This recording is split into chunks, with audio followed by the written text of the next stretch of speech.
శ్రీనాథ్ అన్న కొంచెం ది అన్న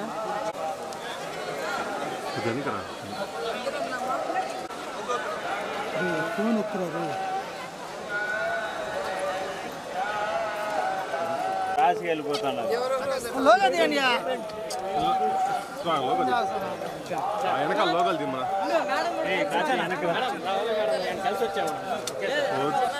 నువ్వు అయిపోయినా మేడంతో పాటు వస్తున్నావా రైడ్ ఒకటి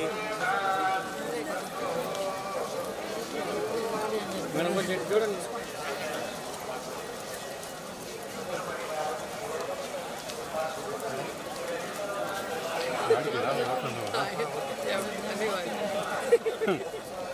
ఓకే మేడం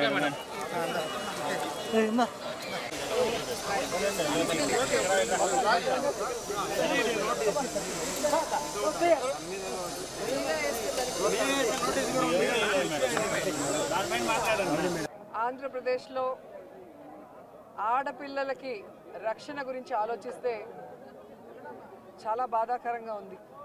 ఎందుకంటే ఎక్కడ చూసినా రేపులు, మర్డర్లు అండ్ ఆడపిల్లల కాలేజీ బాత్రూమ్స్లో హిడెన్ కెమెరాలు పెట్టి ఏ విధంగా పైశాచిక ఆనందం పొందుతున్నారో మనం చూస్తున్నాం. ఈరోజు నేరస్తులకి ఇంత ధైర్యం వచ్చింది అంటే దానికి ఈ ప్రభుత్వం సిగ్గుపడాలి. ఎందుకంటే గతంలో జగన్మోహన్ రెడ్డి గారి ప్రభుత్వంలో ఒక తప్పు జరగాలి అంటే ఎంత భయం ఉండేదో మీకు అందరికీ తెలుసు. సో ఎవరైనా కూడా దిశ యాప్ని యూజ్ చేయకుండా ఏదైనా అఘాయిత్యానికి అమ్మాయి లోబడితే 24 గంటల లోపల నేరస్తుల్ని అరెస్ట్ చేసి వారిని శిక్షించే విధంగా చట్టాలని కఠినతరం చేశారు. కాబట్టి ఆ రోజుల్లో ముచ్చుమరి లాంటి ఘటనలు జరగటం అనేది మనం చూసుండం. నిజంగా చాలా బాధాకరం. ఒక 9 ఏళ్ల అమ్మాయిని రేప్ చేసి చంపేసి ముక్కలు చేసేశారు. 60 రోజులు అవుతున్న అమ్మాయి శవాన్ని కూడా ఇంతవరకు తీసుకురాలేకపోయారు. అసలు ఆ కుటుంబాన్ని పరామర్శించడానికి సీఎం గారు కానీ హోంమంత్రి గారు కానీ వెళ్ళలేదు అంటే కారణం ఏంటో నాకైతే అర్థం కాలేదు. ఎందుకంటే మదనపల్లిలో ఫైల్స్ దగ్ధమయ్యాయి అనగానే డీజీపీ గారిని స్పెషల్ ఫ్లైట్లో పంపించిన వాళ్ళు ఎందుకు ముచ్చుమరికి స్పెషల్ ఫ్లైట్లో డీజీపీ గారిని కానీ లేదా సంబంధిత మంత్రి గారిని ఎందుకు పంపించలేదు నాకు అర్థం కాలేదు. అలాగే నిన్న పేపర్లో చూశాను, గుడ్లవల్లేరు కాలేజీలో బాత్రూమ్స్లో హిడెన్ కెమెరాలు పెట్టారని పిల్లలు వచ్చి ఆడపిల్లలు చెప్తే అసలు అక్కడ ఏం జరగలేదని ఎస్పీ గారు చెప్పడం చాలా దురదృష్టకరం. ఈరోజు 300 మంది పిల్లలు ఈరోజు న్యాయం కావాలంటూ ధర్నా చేస్తుంటే ఇప్పుడు విచారణ చేస్తామని దిగిరావటం అనేది మేమంతా కూడా గమనించాల్సిన విషయం. అలాగే ఈ ప్రభుత్వం వచ్చిన తర్వాత మీరు చూస్తే ర్యాగింగ్ భూతం ఎలా ఎక్కువైందో మనం కళ్ళారా చూస్తున్నాం. నారాయణ కాలేజీలో మెడికల్ విద్యార్థినిని ర్యాగింగ్ చేసి చంపేశారు. అలాగే కలికిరిలో జేఎన్టీయూలో విద్యార్థి ర్యాగింగ్ చేయడం వల్ల ఎలా ఆత్మహత్య చేసుకుందో గమనించాం.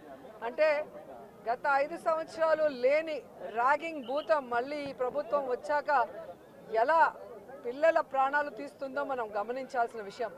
నేను ఈ ప్రభుత్వానికి ఒకటే చెప్పగలను, రెడ్ బుక్ రాజ్యాంగం మీద పెట్టిన దృష్టి ఇంట్రెస్ట్ పక్కన పెట్టి ఆడపిల్లకి రక్షణ కల్పించడంలో గౌరవాన్ని కల్పించడంలో మీరు ముందుండాలని కూడా వాళ్ళని కోరుకుంటున్నాను.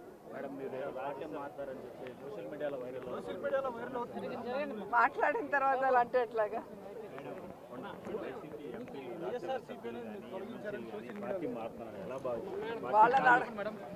వాళ్ళని అడగాలి సార్, వెళ్తున్న వాళ్ళని అడగాలి. ఇది ఈరోజు కాదు, గతంలో కూడా జగన్మోహన్ రెడ్డి గారి ప్రభుత్వం అపోజిషన్లో ఉన్నప్పుడు 2014 to 19 కూడా ఇలాగ చాలామంది మారారు.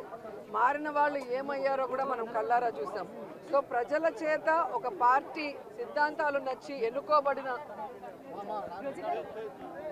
ప్రజల పార్టీ సిద్ధాంతాలు నచ్చి ఎన్నుకోబడిన వాళ్ళు, పార్టీ నియమించిన వాళ్ళు ఈరోజు వెళ్ళిపోతుంటే వాళ్ళు ఆలోచించుకోవాలి వాళ్ళు చేస్తుంది కరెక్టా తప్ప అనేది.